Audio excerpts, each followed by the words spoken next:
नमस्कार विद्यार्थ्यांनो, माझे नाव माधुरी राजभर आहे. मी तुम्हाला हिंदी हा विषय शिकवणार आहे. आज जो आपला पहिला कविता आहे त्याचं नाव काय आहे? चांदनी रात. आणि या कविताचा हा दुसरा सीझन आहे. कोणता सीझन आहे? दुसरा. आणि या कवितामध्ये कवित्रीने काय काय दिले आहे हे आपण पहिल्या सीझन मध्ये बघितले. त्यांचं स्पष्टीकरण बघितले. आता या सीझन मध्ये आपण शब्दार्थ किंवा प्रश्न आणि उत्तरे बघणार आहे. तर चला बघूया. बघा, पहिला आपण काय बघणार आहे? शब्दार्थ. काय बघणार आहे? शब्दार्थ. हिंदीतून हिंदी आणि मराठी. पहिला काय आहे? चारू. चारू म्हणजे सुंदर आणि मराठी पण सुंदर.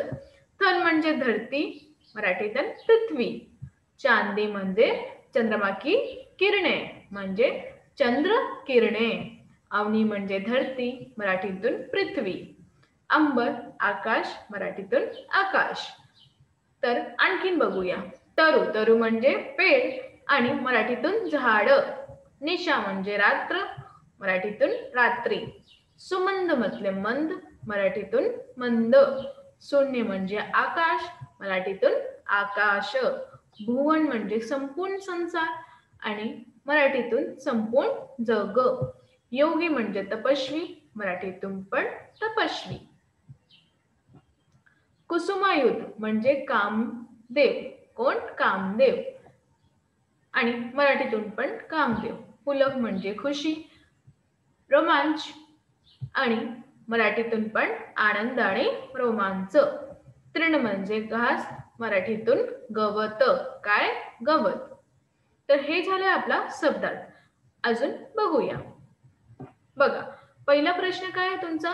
सूचनानुसार कृतियां कीजिए. आपल्या जो सूचना दिली आहे त्यांच्या अनुसार आपल्याला कृती करायचा आहे. तर पहिला काय आहे? तारों के उदित और अस्त होने के बारे में कल्पना.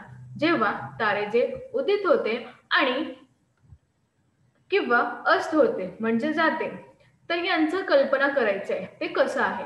तर चला बघूया यांचे उत्तर. पहिला काय आहे? धरती द्वारा ओस पर मोती बिखेरना. दूसरा है सभी का सो जाना.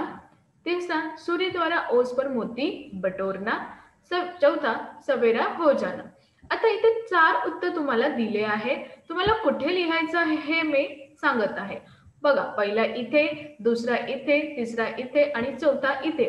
तुम्हाला तुमचा जो बुक आहे किंवा बुक आहे त्याच्यामध्ये तुम्हाला असं चित्र बनवायचं आहे आणि तिथे लिहायचं आहे. समजलं ना तुम्हाला? हो. तर आता दुसरा बघूया. बघा, आता इथे काय आहे? चांदनी रात की विशेषता आणि इथे लिहिलं आहे चांदनी रातचं विशेषता लिहा. किती आहे? 8 विशेषता. किती? 8. परत तुम्हाला मी सांगत आहे की हे सगळं तुम्हाला करायचं आहे, असं चित्र जे आहे काढायचं आहे. म्हणून त्याच्यावर त्यांचं उत्तर लिहायचं आहे. पहिला बघा काय आहे? चंद्रमा की चंचल किरणें जल थल में खेल रही है. कुठे खेलत आहे? जल किंवा थल में. दूसरा, धरती और आकाश में चांदनी बिछी हुई है. तीसरा, हरे घास की नोकों से धरती प्रसन्नता प्रकट कर रही है. चौथा, हवा के झोंकों से सारे वृक्ष झूम रहे हैं. हवा के झोंकों से सारे वृक्ष जो है वो झूम रहे हैं. सभी दिशाओं में मनमोहक गंध फैली हुई है. चारों दिशाएं जो आहे त्याच्यावर खूप सुगंधित गंध आली आहेत. सहावा, सभी दिशाएं आनंदित है.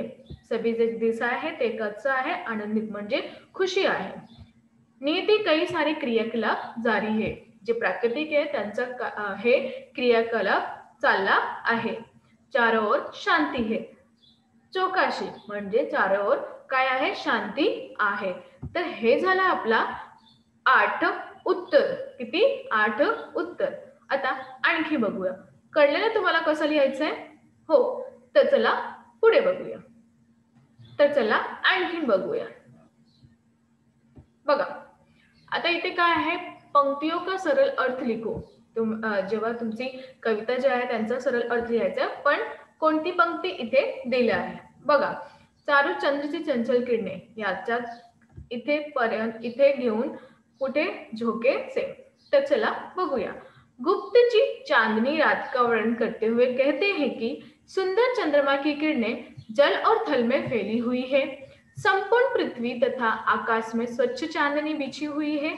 पृथ्वी हरी हरी घास की नोकों के माध्यम से अपनी खुशी प्रकट कर रही है। ऐसा प्रतीत होता है मानो वृक्ष भी मंद मंद वायू के झोकों से झूम रहे हैं। इथे कवित्री जे आहेत त्यांनी म्हणाले आहे की असं वाटत आहे की जी चांदणी रात आहे त्यांचं वर्णन केले आहे आणि असं वाटत आहे की जी सुंदरची चंद्रमा किरणे आहे त्याचा किरणे कुठे कुठे जात आहे, जल किंवा धरती म्हणजे पृथ्वीवर जात आहे आणि संपूर्ण जी पृथ्वी आहे त्या आकाश स्वच्छ चांदणी पसरली आहे असं वाटत आहे आणि जे हरिहरी हिरवा हिरवा जे गवत आहे त्यांचा ते नौका आहे, जे नौक आहे त्यांच्या माध्यमातून आपली आनंदी खुशी म्हणजे आनंदी प्रकट केले आहेत असं प्रतीत होते। म्हणजे असं वाटत आहे की वृक्ष जे आहे ते वायू सोबत मंद हवा सोबत झोका झुमत आहे म्हणजे झुला झुलत आहे असं वाटत आहे। तर हे जरा आपला पंक्तीचा किंवा ओळीचा स्पष्टीकरण आणखी बघूया। क्या है स्वच्छ रिक्त शांत और चुपचाप, इथेतून इथे आता यांचं स्पष्टीकरण आपण बघूया किंवा अर्थ बघूया। पंचवटी में दूर दूर तक चांदनी फैली हुई है। पंचवटी आहे ज्याच्याकडे दूर दूर मतलब वेगवेगळ्या ठिकाणी जे चांदणी आहे ते पसरली आहे वो बहुत ही साफ दिखाई दे रही है आणि ते खूपच साफ म्हणजे खूपच स्वच्छ आणि साफ सुथरे दिखाई दे रही दिसत आहे। रात सन्नाटे से भरी आहे आणि जे रात्री आहे ते सन्नाट्यातून भरले आहे। तिथे कोणी पण नाही आहे असं दिले आहे। कोई शब्द नहीं हो रहा है, कोणताही शब्द नाही तिथे उच्चारत आहे। वायु स्वच्छ होकर अपनी स्वतंत्र चाल से मंद मंद बह रही है आणि वायू जे आहे त्याला कोणीही अटकू नाही सकत असा ते म्हणाले की तिथे कोणीही अटकू नाही सकत असा वाटत आहे आणि ते स्वतंत्र आपले चाल म्हणजे चालना जे आहे ते मंद मंद होऊन चलत आहे। इस समय कौन सी दिशा है जो आनंद नहीं ले रही है आणि या वेळेत असं कोणतीही दिशा नाही जे आनंद नाही घेत आहे। अर्थात सभी दिशाएं इस सौंदर्य से आनंदित हो रही है आणि जे सौंदर्य प्राकृतिक झालेली आहे त्या सगळ्यात जी दिशा आहे ते खूपच आनंदी घेत आहे। उत्तर पश्चिम और सभी दिशाओं में आनंद ही आनंद व्याप्त है। देख उत्तर पूर्व पक्षी या सर्व ठिकाणांना ते आनंदी होत आहे आणि आनंद घेत आहे। कोई भी दिशा आनंद शून्य नहीं है आणि कोणतीही दिशा ते शून्य नाही आहे। ऐसे समय भी नियति नामक शक्ति विशेष के समस्त कार्य संपन्न हो रहे आणि असं वाटत आहे जे शक्ती आहे त्यांचं जे शक्ती आहे ते समस्त कार्य संपन्न करत आहे, जे कार्य दिले आहे ते संपन्न करत आहे।